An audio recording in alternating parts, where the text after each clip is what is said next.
All right, let's dive into Indiamart Intermesh Ltd. today. And specifically, we're looking at their performance at the end of December 2024. So end of Q3 for fiscal year 2025. We've got a ton of material to cover. We've got the official company announcements to both the BSE and NSE, the investor presentation, of course, and then the audited financials, standalone and consolidated.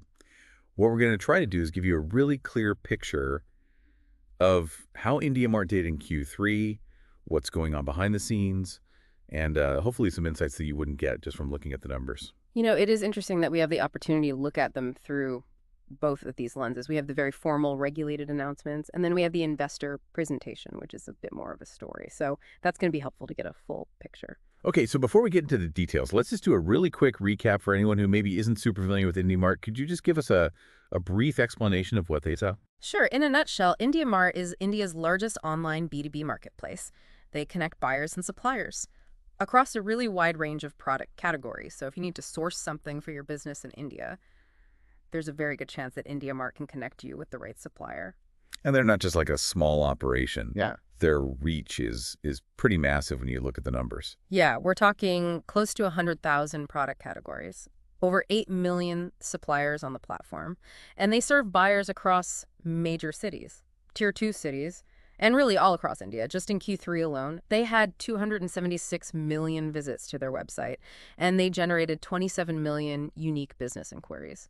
So it really just gives you a sense of the scale of B2B activity happening in India. Yeah, that's incredible. All right, so let's get down to brass tacks here. The press release announcing the Q3 results, I mean, it basically screamed growth. What were some of the highlights that jumped out to you when you first saw these? Well, first of all, revenue from operations was up 16% year over year, reaching 354 crore on a consolidated basis. But even more impressive was the jump in net profit, which soared 48% year over year to 121 crore again on a consolidated basis. And what's really remarkable is that this growth isn't coming at the expense of profitability. Their EBITDA margins are strong at 39% on a consolidated basis. That's a sign of a company that knows how to grow efficiently.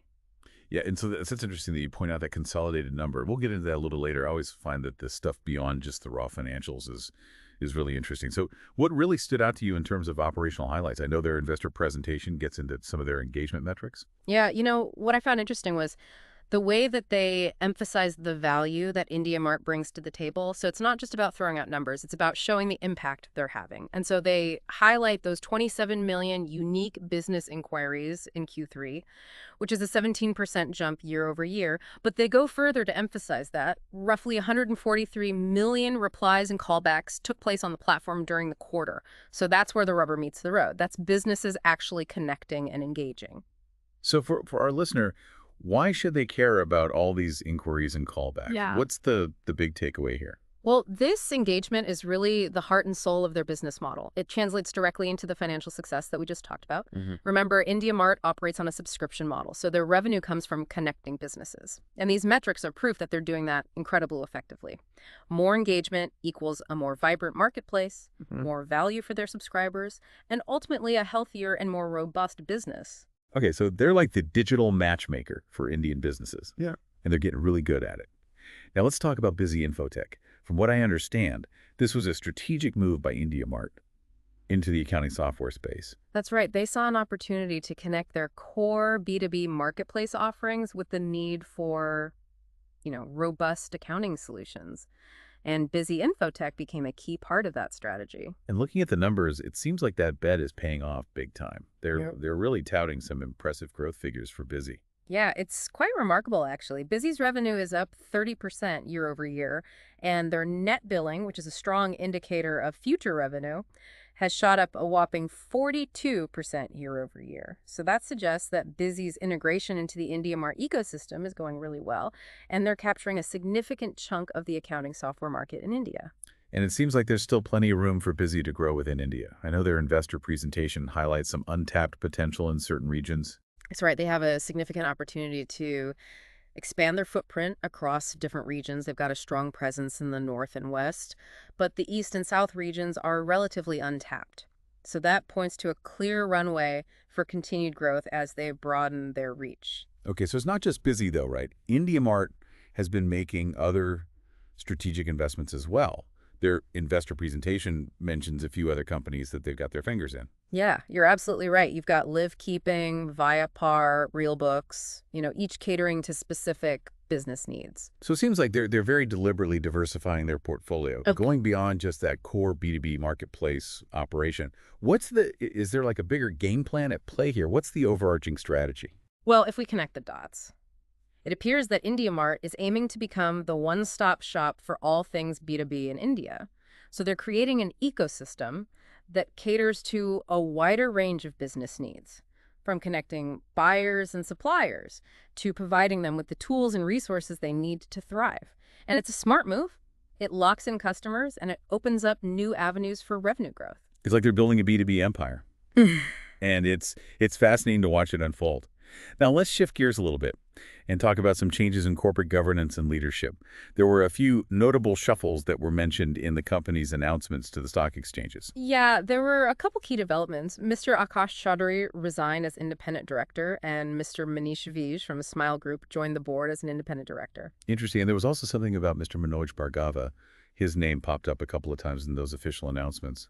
Right, Mr. Bhargava transitioned from his role as compliance officer to become a whole-time director, taking on the title of executive director. And stepping into his shoes on the compliance side is Mrs. Vasudha Bagri. Okay, so they're bringing in someone with a strong entrepreneurial background in Mr. Vish and promoting from within with Mr. Bhargava and Ms. Bagagri. I know their investor presentation actually dives into their backgrounds a little bit, and it's quite impressive.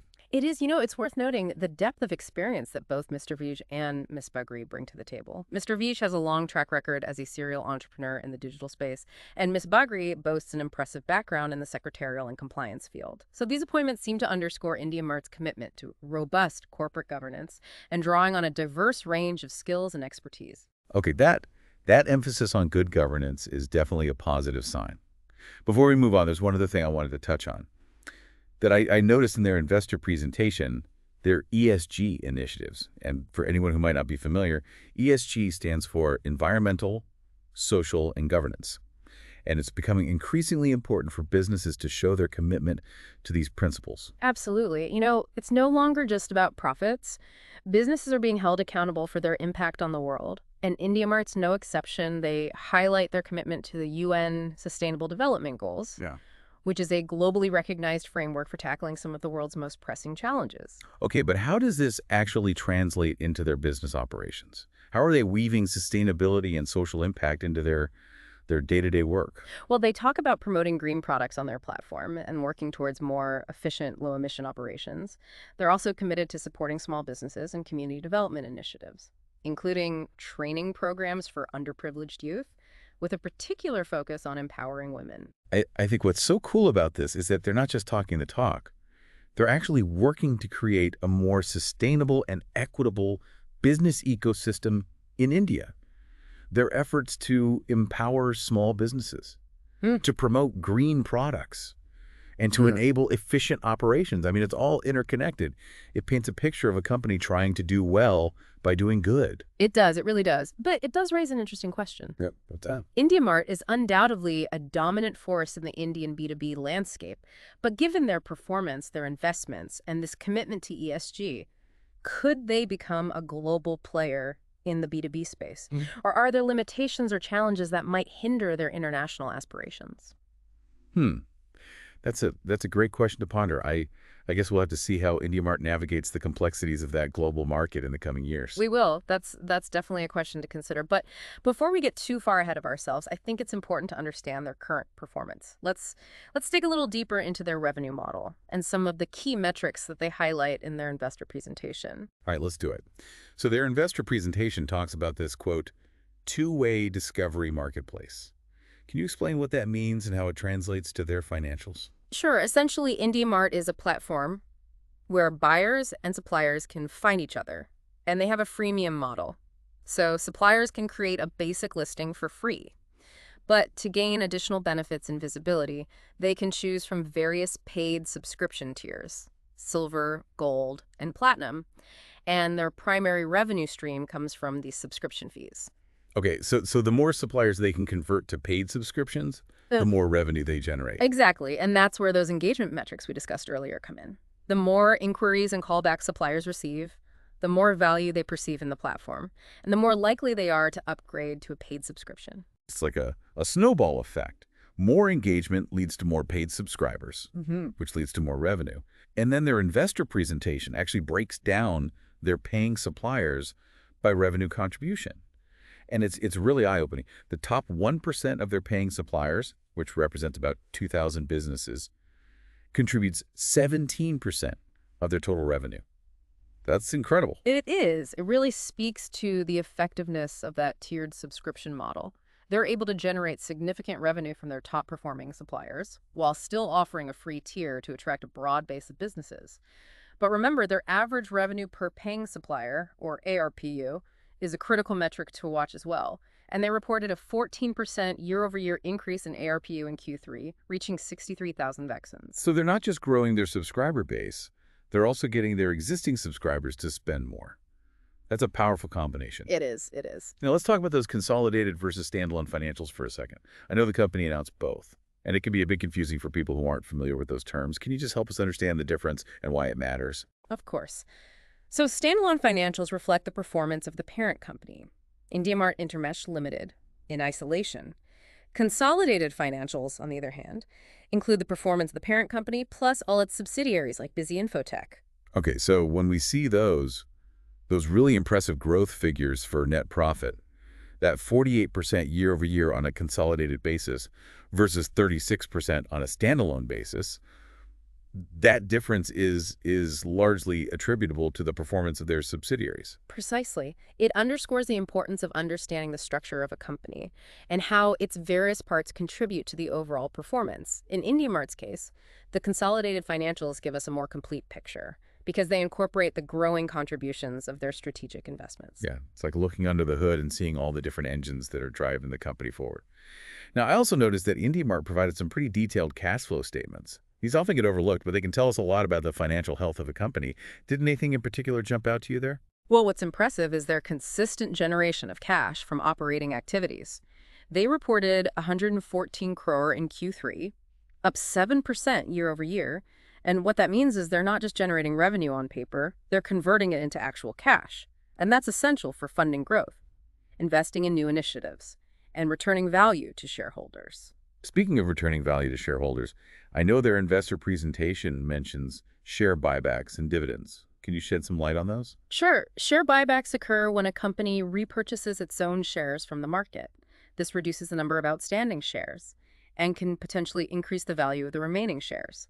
Dividends, on the other hand, are payments made to shareholders, typically out of a company's profits. So both of those can be ways for companies to reward their investors. Exactly. And IndiaMart has a history of engaging in both share buybacks and dividend payouts, signaling their commitment to sharing their success with their investors. Okay, so let's switch gears again and talk about their strategic outlook.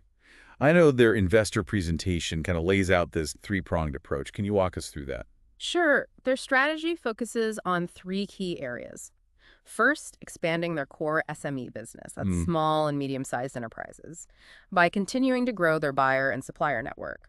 Second, developing their brand strategy to target larger enterprises, so moving beyond their traditional focus on smaller businesses.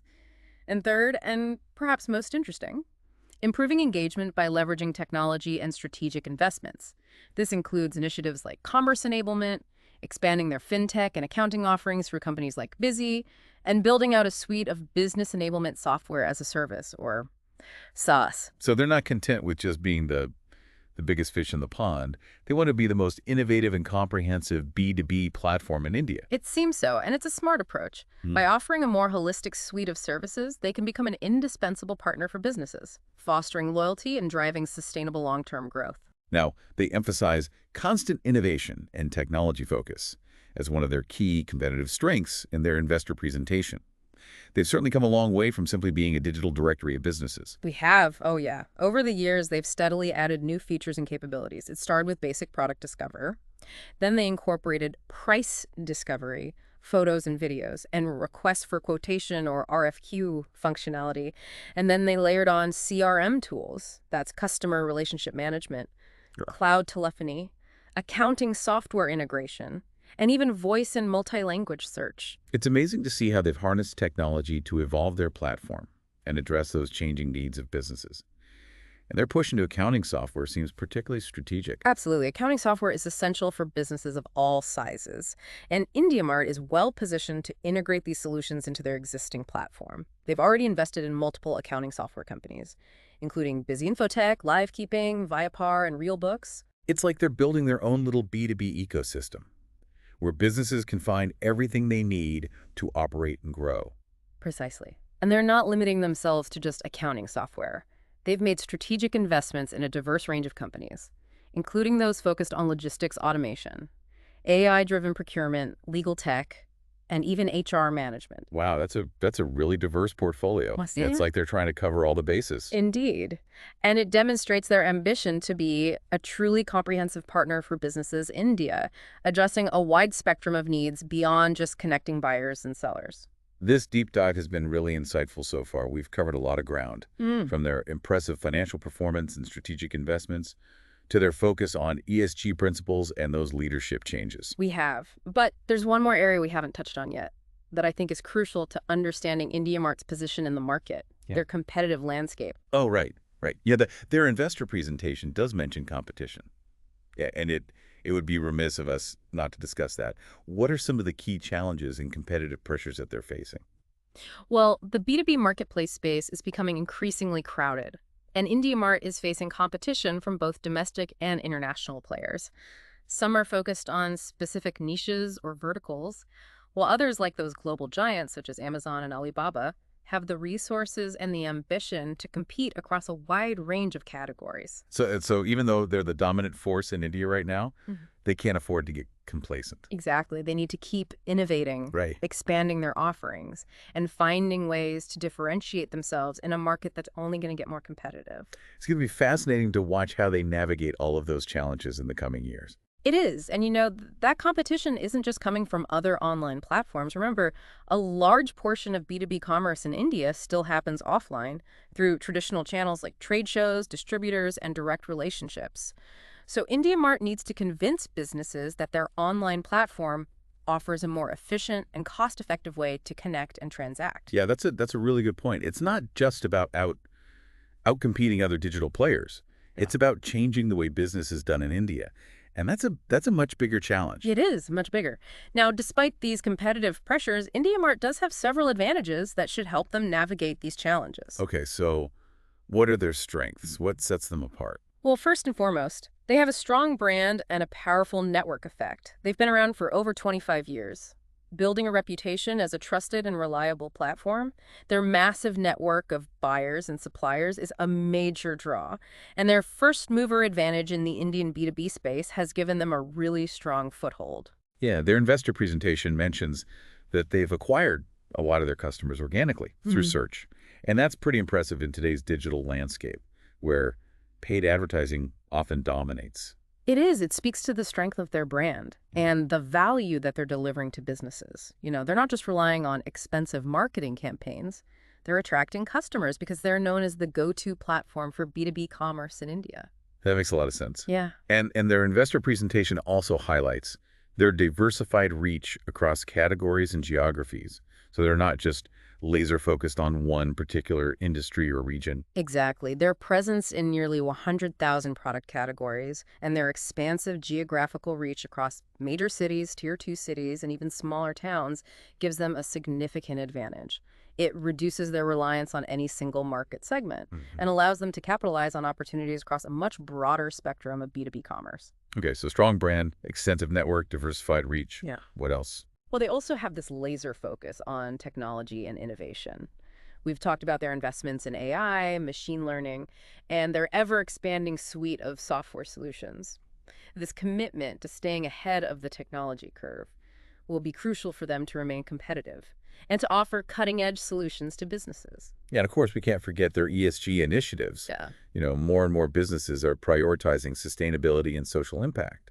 And Indiamart's commitment to these principles could be a significant differentiator. Absolutely. In a world where consumers and businesses are increasingly conscious of their environmental and social footprint, Indiamart's focus on promoting green products, enabling efficient operations, And supporting community development initiatives could give them a competitive edge. It could attract both customers and investors who align with their values. Yeah, it's almost like doing good is good for business, Mhm. which is pretty awesome if you ask me. So, as we wrap up this portion of our deep dive, what are your key takeaways for our listener? What should they be thinking about after absorbing all this information about IndyMart?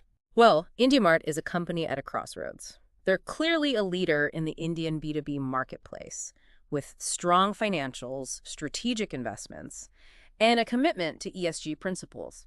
However, they face increasing competition in a rapidly evolving market.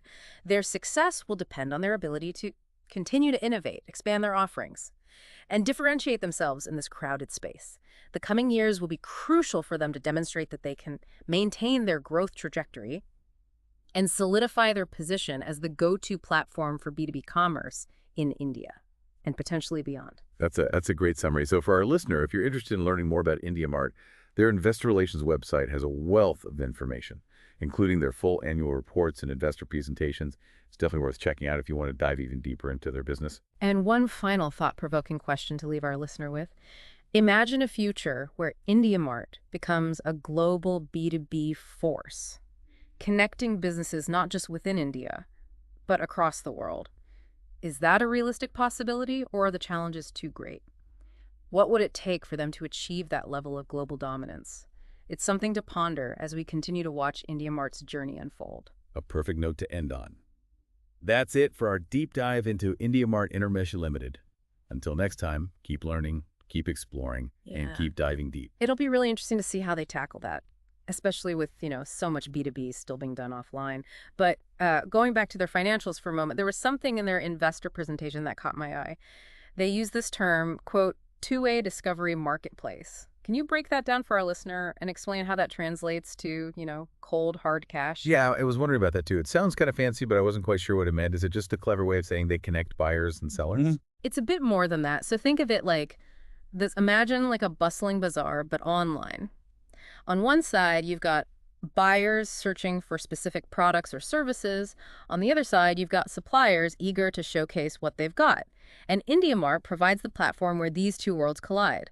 And their freemium model is pretty clever. So suppliers can create a basic listing for free, which helps to attract a wide range of businesses.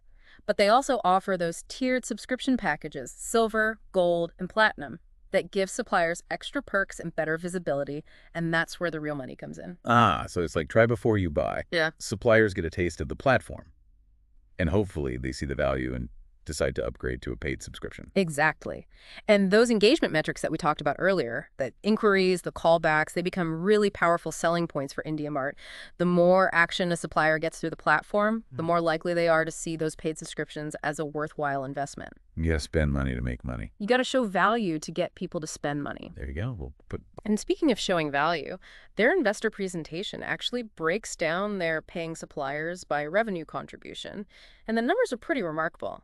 Get this, the top 1% of their paying suppliers, which is about 2,000 businesses, are responsible for 17% of their total revenue. Wow, that's huge. So a small group of power users is driving a significant chunk of their revenue. Exactly. It's a testament to the effectiveness of their tiered subscription model. They're able to attract a wide range of businesses with the free tier, while also catering to those, those top performing, highest value customers with the premium packages. It's a delicate balance, but they seem to be managing it well.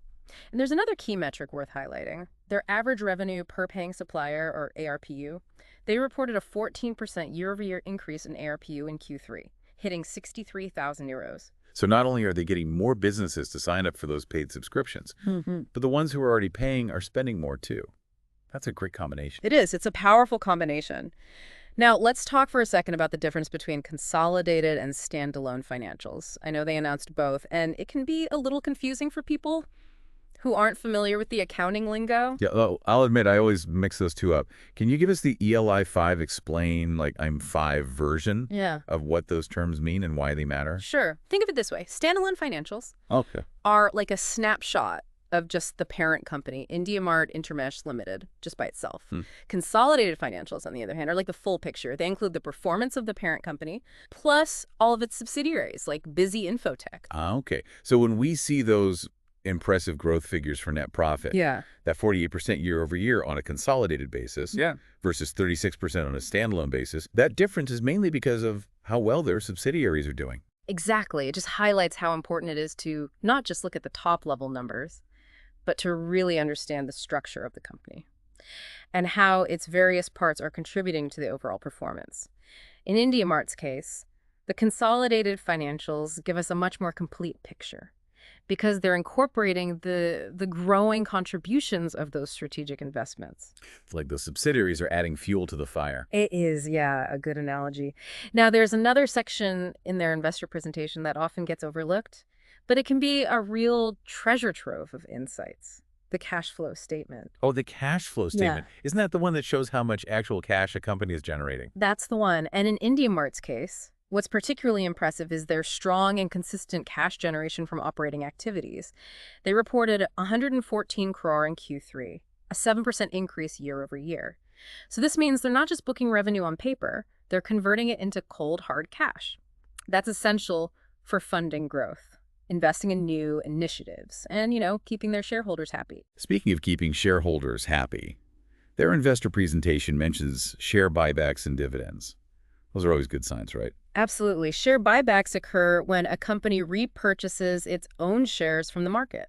So it's like they're saying, hey, we believe in our company so much that we're willing to bet on ourselves. And this reduces the number of outstanding shares, which can potentially boost the value of the remaining shares. Dividends, on the other hand, are like little thank you gifts for shareholders, payments made out of the company's profits. So both share buybacks and dividends are ways for companies to reward their investors. Exactly. And IndiaMart has a history of doing both, which suggests that they're committed to keeping those investors happy and sharing the fruits of their success. All right, let's zoom out a bit and talk about their long-term game plan here. So their investor presentation outlines what they call a three-pronged strategic approach. Can you walk us through those three prongs? Sure. So their strategy is really focused on three key areas. First, they're doubling down on their core business. That's, continuing to grow their network of small and medium-sized enterprises, or SMEs, attracting more buyers and suppliers to the platform. Okay, so back to basics. What's the second prong? Second prong involves expanding their reach beyond those, those smaller businesses. So they're looking to target larger enterprises with their brand strategy. Very ambitious. Yeah. And what about that third prong? What's their final strategic focus? So this is where it gets really interesting. The third prong is all about enhancing engagement and leveraging technology in those strategic investments. So this involves things like, enabling more commerce to happen directly on the platform, expanding those fintech and accounting offerings through companies like Busy, and building out a really robust suite of business enablement software as a service, or SaaS. So they're not just connecting buyers and sellers anymore. They're aiming to be the one-stop shop for all things B2B. Exactly. And it's a smart move. By offering a more comprehensive and integrated set of services, they can become a really indispensable partner for businesses in India. It's about creating an ecosystem that supports businesses at every stage of their journey, and that drives customer loyalty and sustainable growth. Okay, so let's drill down a little further into that. Constant innovation and technology focus that they highlight as a key competitive strength. I mean, they've come a long way from just being a simple online directory. Oh, absolutely. They've been, relentless in adding new features and capabilities over the years. So they started with basic product discovery, allowing buyers to search for what they need. Then they added price discovery, so buyers could compare prices from different suppliers. Then came photos and videos, giving suppliers richer ways to showcase their products. And then they introduced request for quotation, or RFQ functionality, to streamline the process of getting quotes from multiple suppliers. It's like they're constantly raising the bar, pushing the boundaries. They are. And on top of all that, they've integrated CRM tools, customer relationship management, so businesses can manage those interactions with customers right on the platform. They've added cloud telephony, making it easier for buyers and suppliers to actually connect. And they've incorporated accounting software integration, so businesses can seamlessly manage their financials.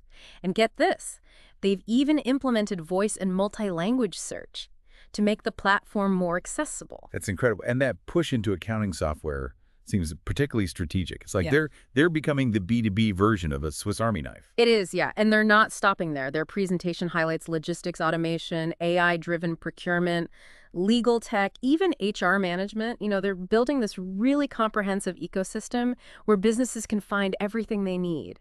It sounds like they're really playing the long game here.